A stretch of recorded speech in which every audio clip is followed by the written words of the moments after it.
કાઠિયાવાડમાં કોક દીક ભૂલો પડે ભગવાન હે તારા એવા કરું સન્માન તને સ્વર્ગે બોલાવી દઉં શામળા. જય સંત. કારેલાનું શાક બનાવવાનું છે. આજ તો ભરેલ કારેલા, સરસ મજાનું ભાઈ આજ તો રેસીપી આવી છે પાછી ભરેલા કારેલાની.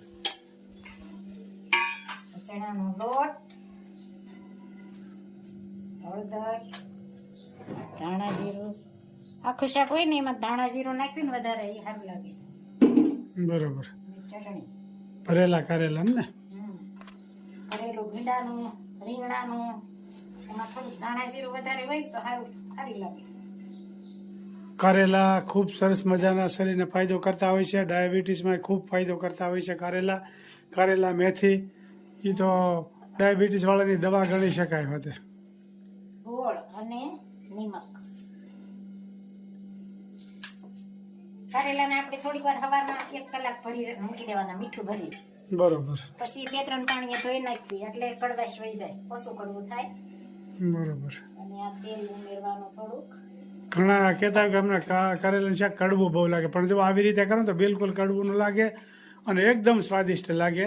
એટલે બેનો ખાસ જોવે આજ કારેલાનું કેમ રેસીપી બને છે કારેલાનું શાક.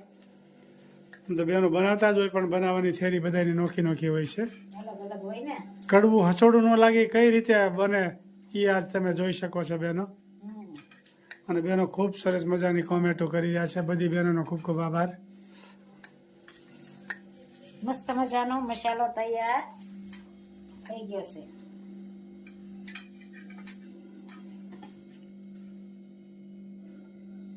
અને 1-1.5 કલાક મીઠું ભરીને રાખે ને પછી 3-4 આવી રીતે કારેલાને ભરી લેવાના અને પછી 2 કલાક રહેવા દેવાના એમ ને.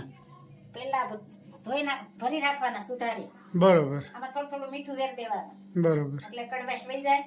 બરોબર. અને પછી ભરવાના. બિલકુલ કડવું ન થાય કારેલાનું શાક હોય તો આ રીતે બનાવીએ તો. અને સ્વાદમાં બહુ ખૂબ સરસ મજાનું લાગે. આ ભરેલા કારેલા છે. આમાં ચણાનો લોટ છે ને. ચણાનો લોટ ને મસાલો.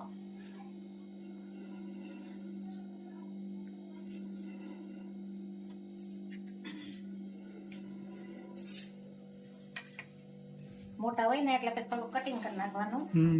અને વઘાર્યા પછી ઘરમાં ફક્ત 3 જ જણા છીએ એટલે કઈ વધારે જોતું ન હોય. 3 જણાના 3 કારેલા. વધારે કઈ જોતું ન હોય.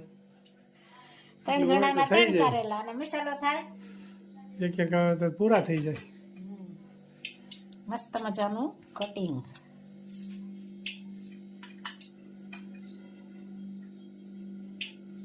નાના મોટા કારેલા હોય ને એટલે થઈ જાય. તેલ પણ મુકાઈ ગયું છે.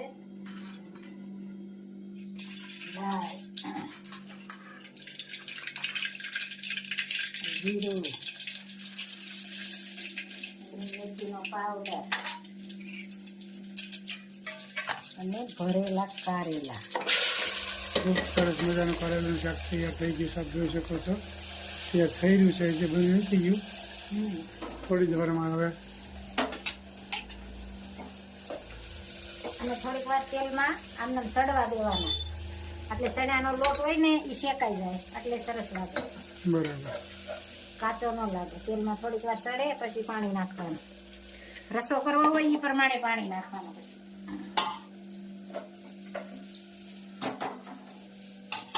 જાજુ રસાવાળું ખાવું હોય તો જાજુ પાણી નાખવાનું અને કાટો રસો ખાવો હોય તો થોડું ઓછું નાખવાનું. મસ્ત મજાનો વઘાર થઈ ગયો.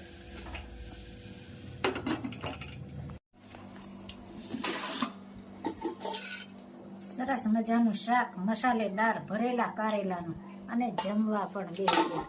કેમ બેન? કડવું ઓછું છું ને? હા, 1 ચમચી ગોળ નાખ્યો તો 1.5 ચમચી. કેમ બેન બા કારેલાનું શાક કેવું કડવું લાગે છે? રસોડું નહીં ને? કેમ છે તબિયત પાણી?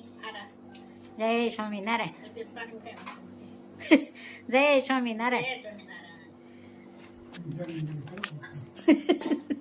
મસ્ત મજાનું કારેલાનું શાક ને ગાજરની શીરું કેરી મરચાં સાથે ઉનાળામાં ઠંડી ઠંડી છાશ, મસ્ત મજાની છાશ, મસાલેદાર મસાલાની ડબ્બી હારો હારસ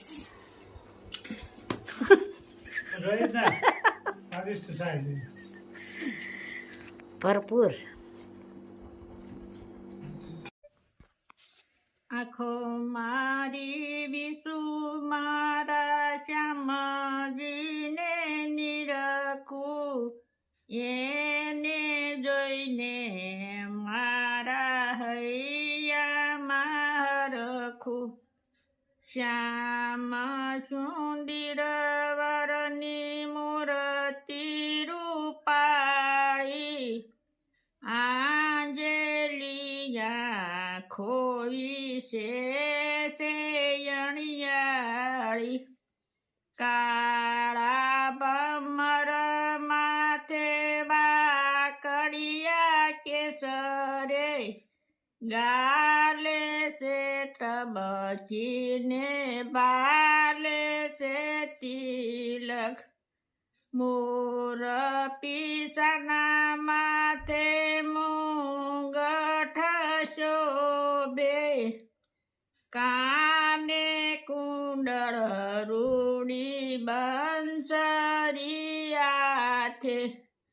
નાની પીતાંબરી કાંબળી કાળી, કેડે કંદોરી છે ગુગરિયાળી. ફૂલના છે ગજરા ને ફૂલના છે હાર, આવી ઉભા મારા અંતરને બાર.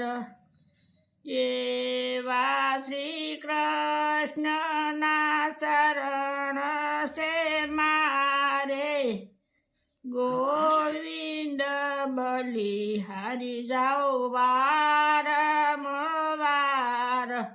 જય સ્વામી. જય સ્વામી. ખૂબ સરસ મજાનું કૃષ્ણ ભગવાનનું કીર્તન ગાયું. એક એક કડી જીવનમાં ઉતારવા જેવી છે. જય સ્વામિનારાયણ. જય શ્રી કૃષ્ણ. જય શ્રી કૃષ્ણ. જય